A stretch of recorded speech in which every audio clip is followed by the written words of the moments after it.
Glad to see you guys joining me, taking the time out on Sunday.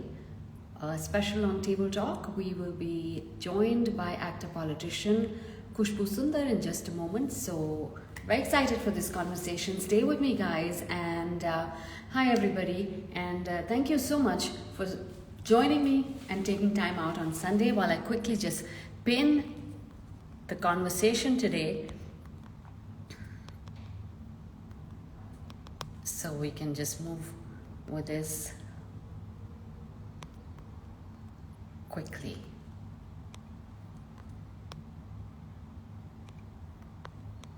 There you go. Okay, so yes, I hope you guys are keeping well. I hope you guys are keeping safe, and I hope you guys have taken a look at my YouTube channel for all the previous episodes. We had some exciting episodes last week as well, and some fantastic conversations that we've been doing. As I keep reminding all of you very faithfully, if you have any issues that you want me to, I'm well, thank you.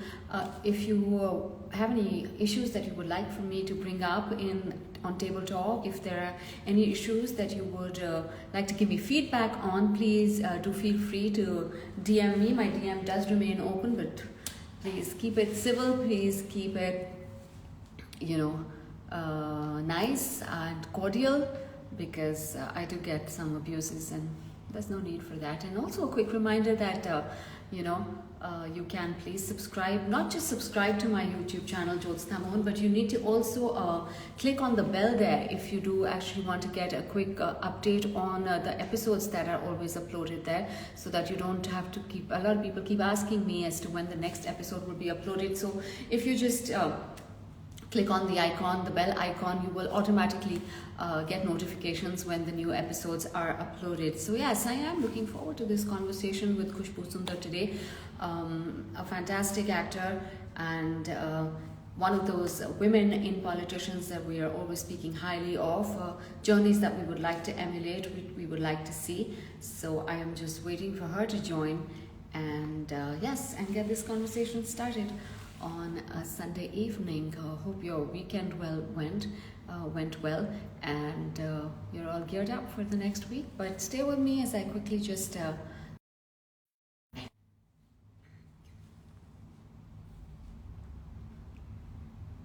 and yes, please also just tell me what episodes that you enjoyed, what episodes you didn't enjoy. There's a lot of mental health conversations as well that I continue to have on this show. A lot of conversations around anxiety, depression, shrinking spaces, and it would be really great if you guys can join. Sorry. Okay, I can view this and go back on mental health as well. So that's another issue that I really do take up. Like I keep reminding everybody. Hi, Khushbu. How are Thank you? you. I'm well, and thank you for taking the time out. It's a busy time for you. Being a Sunday, yes, it's a bit busy It's a for me. busy, yeah, Sundays, but Sunday, Yeah, I guess, is the absolutely. only time you probably get to yourself, right? But anyway, Totally. we're also in the middle of election, so it's a kind of Yeah, we had voting yesterday, so we are done with it. Now we have to wait for the yeah. results. But being a Sunday, there's a lot of work. You know, all So my personal work, all my personal work is actually dumped on a Sunday. isn't it? Isn't it? I mean, I was telling my husband, I'm really looking forward to this idea where a lot of countries are going in for like a 4-day week.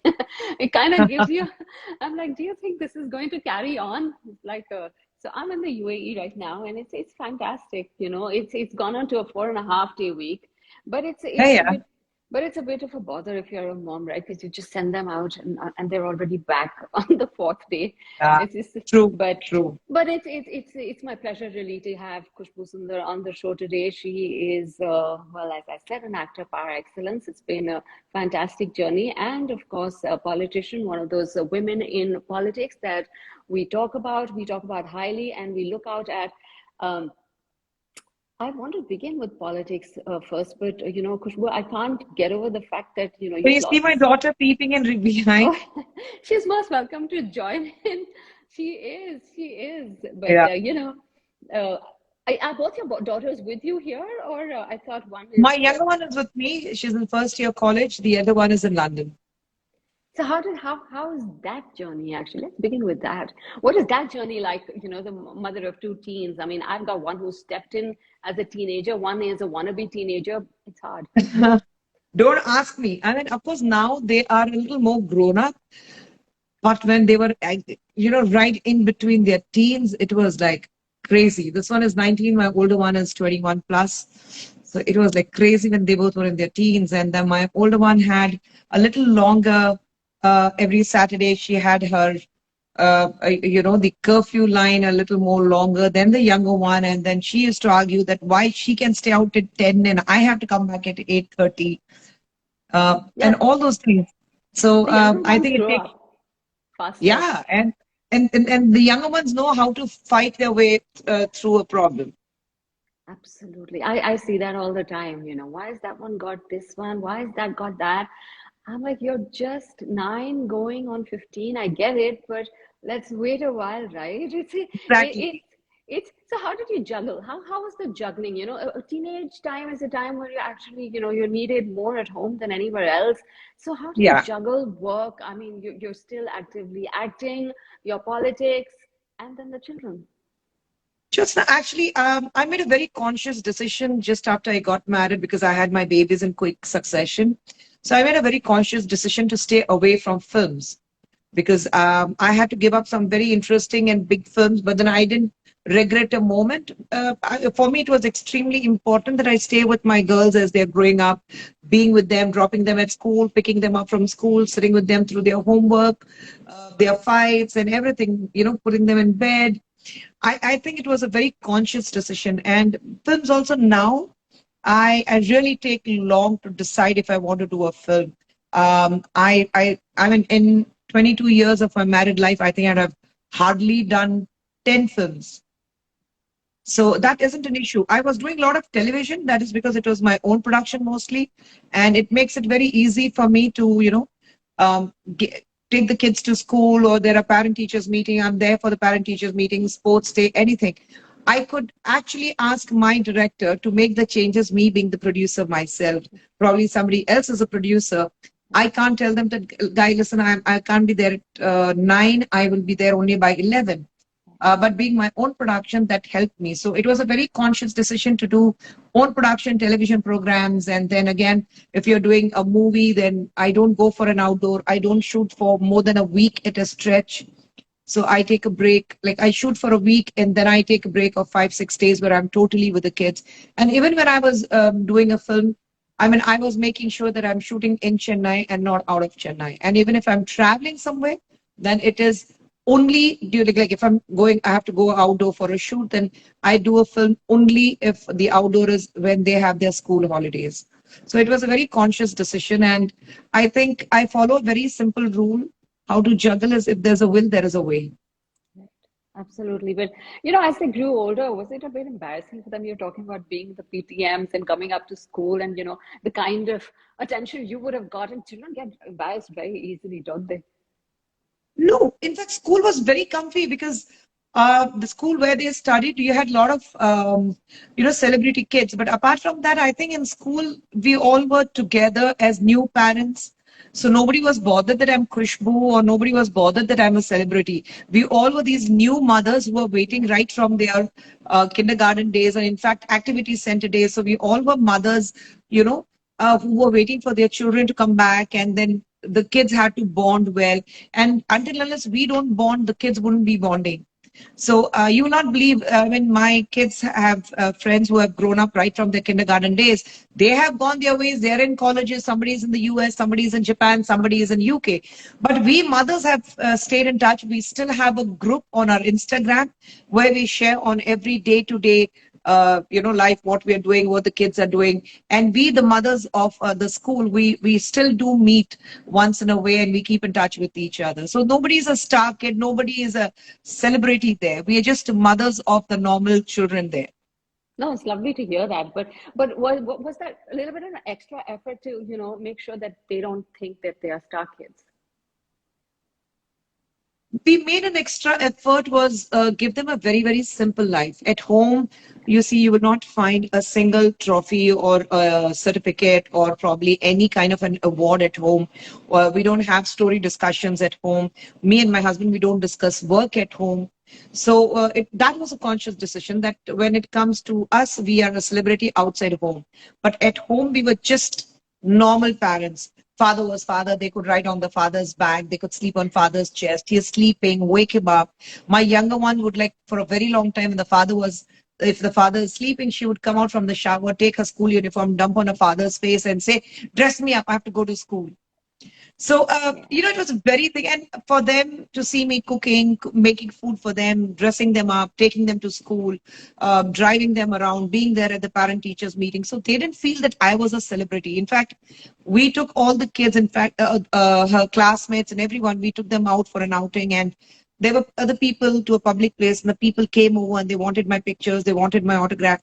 And both my girls were like, so shocked. They came and asked those guys, whoever came to me for pictures and autograph. They said, why are you coming and crowding my mother? And why are you taking an autograph from my mother? And they were like, your mother is a big star. And they looked at me and they said, no, that is my mother. She's no star. She's no celebrity. She's my mother. So they didn't even have an idea that, a mother is an actress. Only now it sinks in, okay, mom is a star, dad is a very, very famous personality, a star in his own right as a creator. But otherwise, I think it was a very, very normal childhood what they had. It's wonderful to hear that, Khushbu, actually. You've been a child artist yourself. I mean, it's a long journey. How do you look back at your own time, as somebody who started working so early? I don't know. I think I enjoyed myself. There's not a moment of regret. The only regret I have is I couldn't complete my schooling, my education. I couldn't complete, and even my principal, even till date, she says that Nakat, you are a good student. You could have completed your education. So that's the only regret probably where I had to drop out when I was in my ninth standard. But otherwise, I think I grew up in the film industry. Whatever I am today, I owe it to the film industry, because if not for what I had learned from the industry in my growing up times, I wouldn't be surviving for so long. So I have absolute no regrets, and I'm not going to look back and say, oh, I started so early and I regret that I was a child actor. No, I have learned everything from cinema. So I owe it to cinema. So no regrets at all. But it's not too late. You can always go finish that degree. You're so multifaceted anyways, but No, I think my girls are going to do that for me now. so the girls, now that they've kind of, I mean, at least one has flown the nest in a sense. So are you finding I mean, I saw the other day that you were back to work. I think it was another serial that you'd written about. So is that work now going to pick up? Your acting? We've started shooting for that project, and I generally do all the scripts for my television serials, what I do. And the script again is done by me. I wanted to do something which suits my age and suits what I am today as a person. So it's a very matured love story, and it's family oriented. I have to be very conscious on what I do, because I have two of my daughters who are my worst critics. They will rip me apart. So yeah, so I have to be very, very careful, very, very conscious in what I do, what kind of work I take up, and the way I dress up, the way I perform, because both these girls, they are like, they will shred me into pieces. Yeah, the critics are sitting right at home. I know that. Absolutely. No, but that's actually wonderful. But is Bollywood now, going to be part of the reckoning again? Offers did keep coming in, but I didn't find anything interesting. I'm open to films now because both the girls are grown up. They both are in college on their own. My elder one hopefully should start working in June, because she finishes her schooling in May. So hopefully she starts working in June. She's already got something lined up. So, and the younger one, she wants to take over our company. So I have asked her to come to the office every day after your college hours. So I have a lot of time on hand. And even politically, of course, I have to keep flying in and out of Delhi. And even here, whenever there's a meeting, I have to be part of that. But apart from that, I have a lot of time on hand. So I'm open to films. But again, it has to be something very, very substantial. I don't want to get lost in a crowd that you're appearing for two scenes. That excitement. Oh, you're there. You're doing one small role in a Hindi film. No, I think I've seen enough. And with my stature to, and you know, the position where I am in, I need to do something very, very substantial if I have to go back to Hindi. I would love to ask you a question in Tamil, but unfortunately, I'm a Punjabi here and I wouldn't know. But there's a request for you to say a line in Tamil if you want to just say something to all the fans, Khushbu. Oh, of course I can speak in Tamil. உங்கள் அனைவருக்கும் வணக்கம். உங்களை நான் நேர்ல பார்க்க முடியல, but நிச்சயமாக நீங்க எல்லாரும் வந்து இந்த நிகழ்ச்சி பார்த்துட்டு இருக்கீங்க, இந்த டாக் நீங்க பார்த்துட்டு இருக்கீங்க. ஜோத்ஸ்னா அவர்களோட பேசிட்டு இருக்கேன். சோ ரொம்ப ரொம்ப மகிழ்ச்சி. இந்த ப்ரோக்ராம் பார்த்துட்டே இருங்க. அண்ட் பேசுறது எல்லாமே உங்களுக்கு ஏதோ ஒரு வகையில இன்ஸ்பயர் ஆகும் நான் நினைக்கிறேன். I heard my name. I hope that was kind. But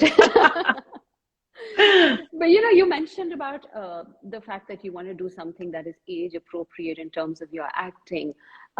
Do you think the last 2 years, because we've seen the sudden bloom of the OTT platforms now because of the way we've all been stuck, is that going to finally, I at least that's my sense, that it's more beneficial now to women, because even women are now being allowed to act out their ages in a lot of these shows that are coming on these platforms.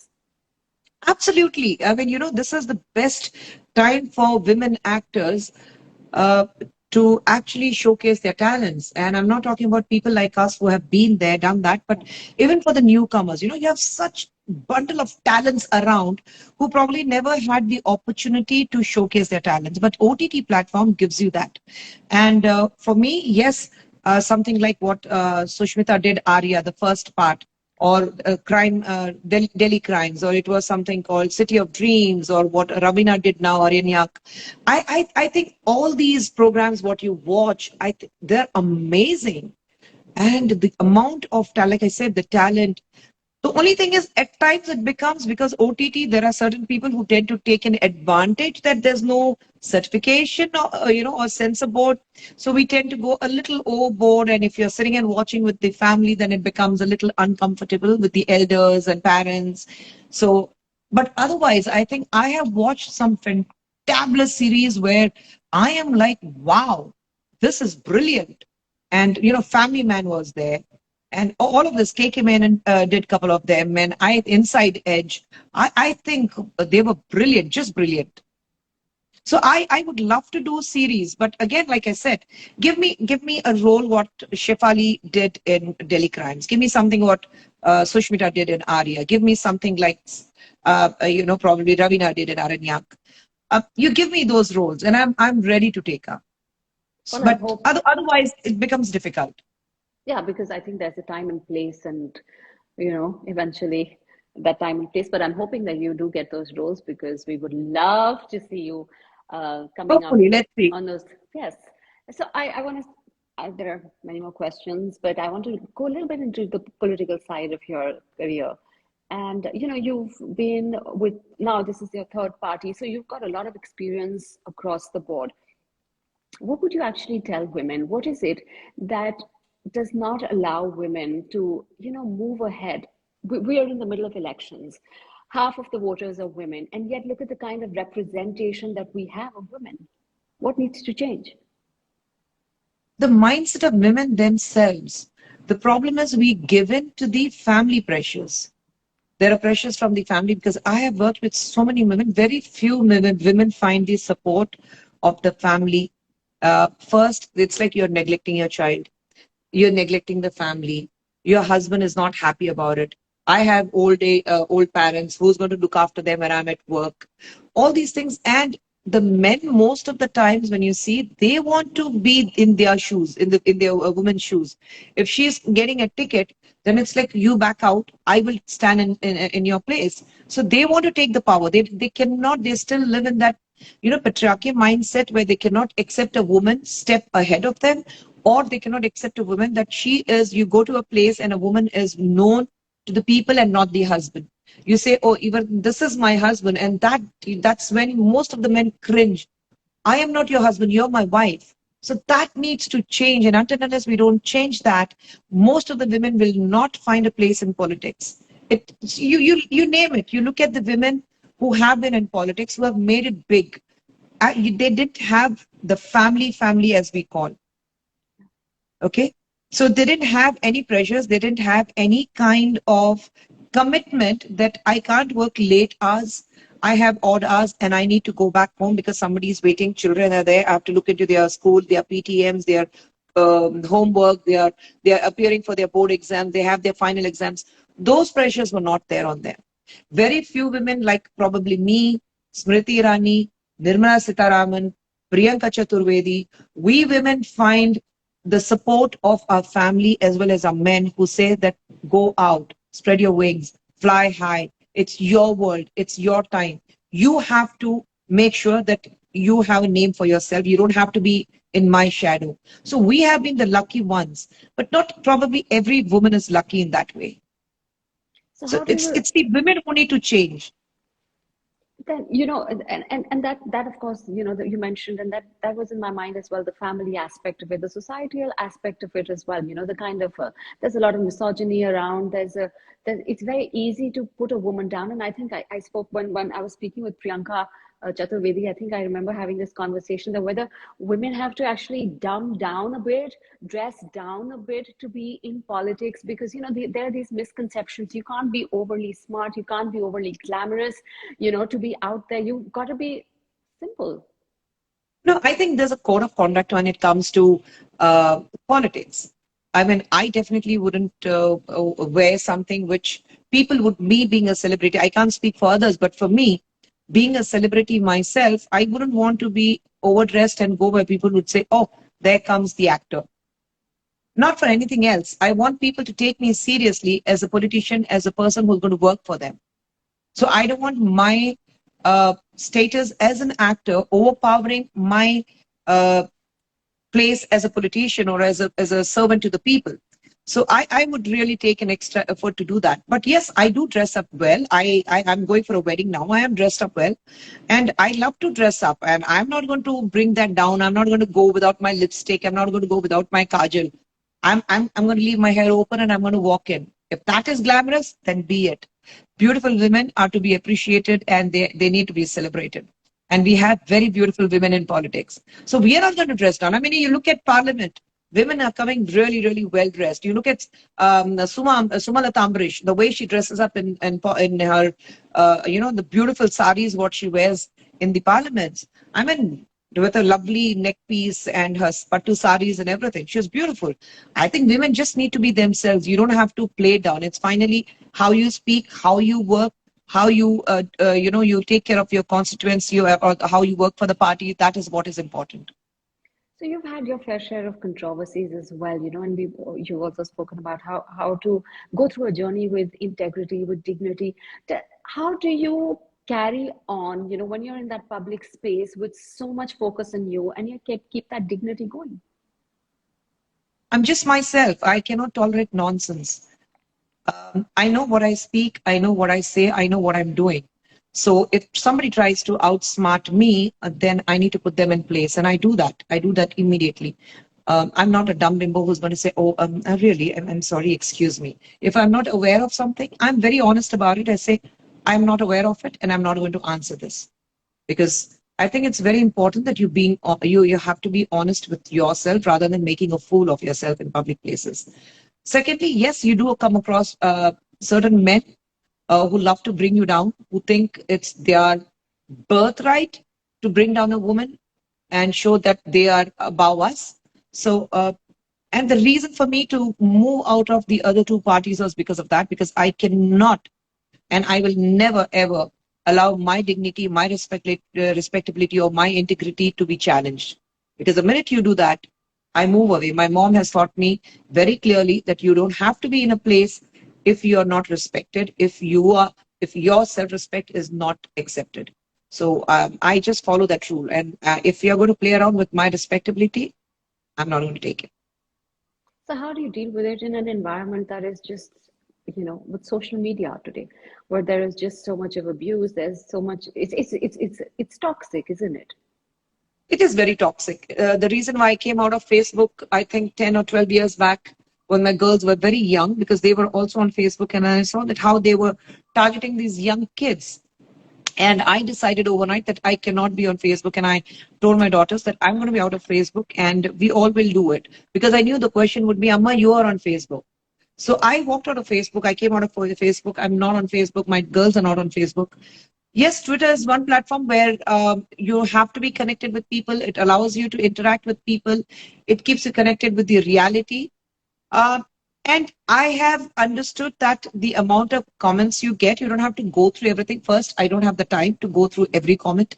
Secondly, people who troll, they're absolutely unknown. If you notice, I call them spineless cowards because they don't have their names, they don't have their faces.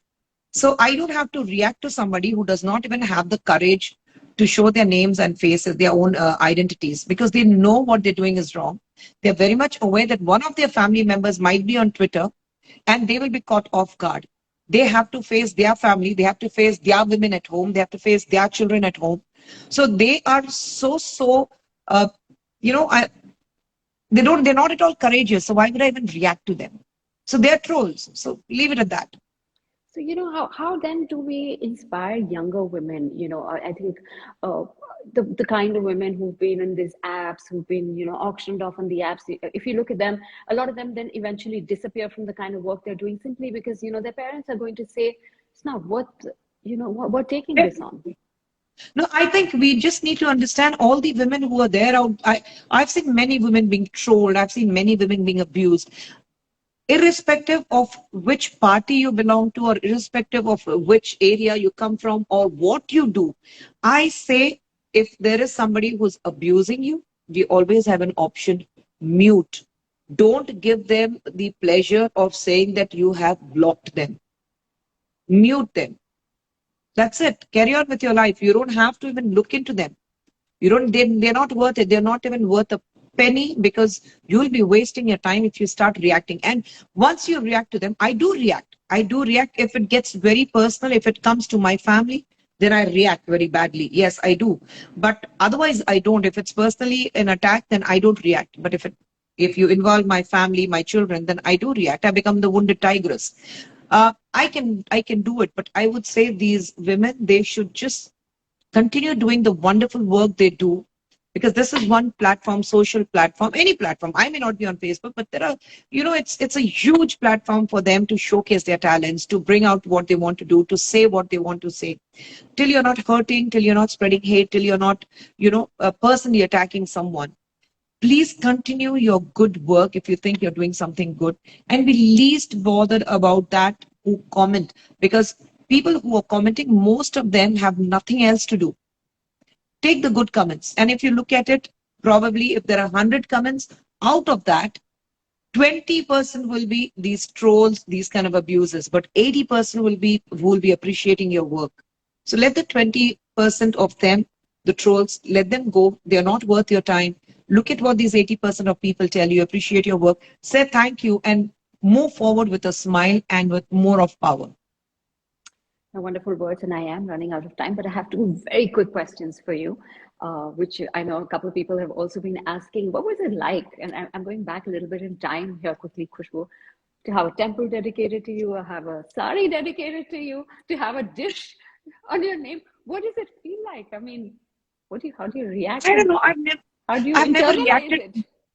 Yeah, but I've never reacted to that, Jyotsna, because see, when the temple was built, I was at the peak of my career. I was working almost 4 or 5 shifts day in and out. I was working, so I didn't even have time to react to that.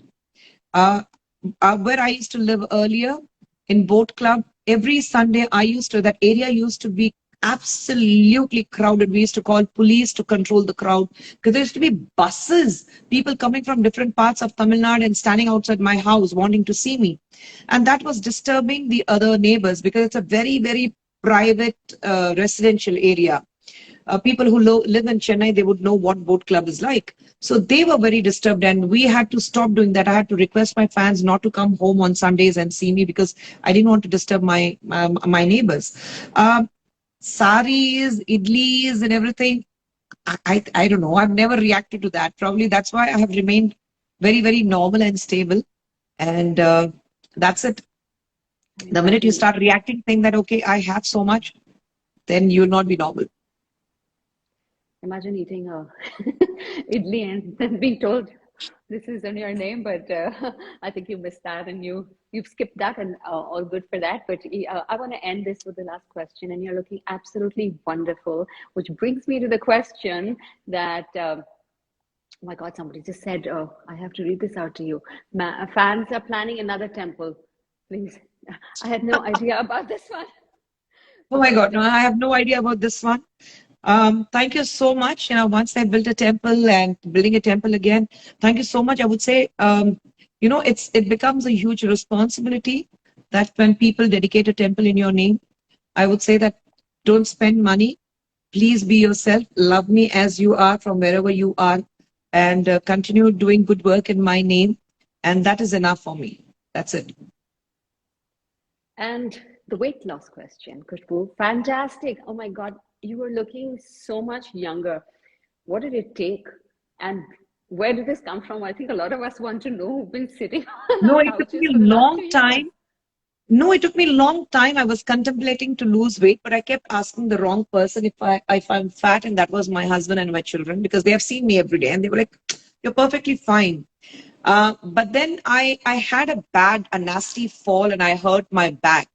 So the first thing doctor said that if I need to heal my back, I need to lose weight.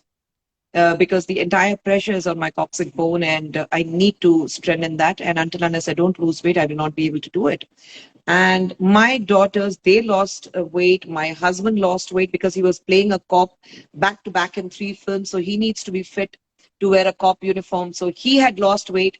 And my entire family, my husband is 6'3". My elder daughter is almost a 6-footer. My younger one is 6'1". And I'm at 5'5", a puny elf at home. So imagine with my weight, a puny person next to them with tall and lean people. I looked out of the family. I didn't look part of the family at all. I thought किसी ने भाड़े से लेकर आया है. So I had to lose weight to keep up with what they were doing, and they were inspiring me. My husband was on a diet. He was working out. He was going for walks. He was waking up early morning and doing yoga. And then I had a lot of time also during the second lockdown, because we were not working. We were at home all the time. So then I said, why am I wasting my time? I need to heal my back. I need to get fit. I need to look part of the family. So, Mr. Sundar, see, I'm going to start with you. So I started walking with him. I started working out with him in the mornings, doing a lot of yoga in the mornings. And of course, my diet. I understood what my body wants rather than what my taste buds wants. It was very important that I understand what my body wants. And that's it. It took me long. It took me almost a year to knock off 21 kgs, but I did it. Is it the tougher part though is to maintain it, isn't it? Absolutely. And I'm like, I get on the weighing scale, and the minute it moves up, even a 500 gram, and I'm like, oh, I put on weight. Yeah. And my husband says, shut up, relax. You can afford to put on 500 because you will lose that again. Yeah, mine doesn't react. He just says, he doesn't even look up. All is good, you're looking good. So, I know where that is going. I need to take tips from you on this one separately, but going to let it go. Never ask your husband. Never ask your husband if you're fine, because for them, it's like whichever way you are, you're fine. Yeah, they want status quo and peace in the house, I think, right? More Yeah, than anything, right? never. Never. I learned that. I learned that. This I learned, as they say. But Khushbu, it's been a pleasure speaking with you today. I mean, I could carry on, but I know you just mentioned you have a wedding to go to, and I'd asked for half an hour. We've gone over. It was absolutely lovely to speak with you and to learn so much about you and your journey, the career we know, but behind the scenes, always a pleasure, and hope to speak with you again in the future sometime. Sure. Thanks so much for You joining said me. you're in Dubai. I'm in Abu Dhabi. Abu Dhabi. Okay, close by. Probably when I'm coming next month, I'll give a buzz and we should catch up. Absolutely, I would absolutely love that. Would be brilliant. I'm doing Dubai up and down. It's a Delhi Gurgaon. If you've ever been Yeah. to Delhi I'll Gurgaon, I'll give it's a buzz. that Let's true. catch up. Done. Pleasure speaking to you. And thank you Thank, everyone for watching us. thank you, Khushbu. Thank you, and Thank you. thank you everyone for joining Khushbu. I think we try to answer all those questions. If we missed any, we'll get her back another day. Thanks. Thanks. Bye-bye. Thank you. Thank you. Thank you, guys. The episode will be available on YouTube and also on Instagram. And thanks so much for joining. Hope you enjoyed the chat. There'll be more stories issues, more personalities all coming up. And so stay tuned to Table Talk. And as I said, don't forget to subscribe to the YouTube channel, Jyotsna Mohan, where you can see all these episodes. Thanks for watching and stay safe, guys. Goodbye.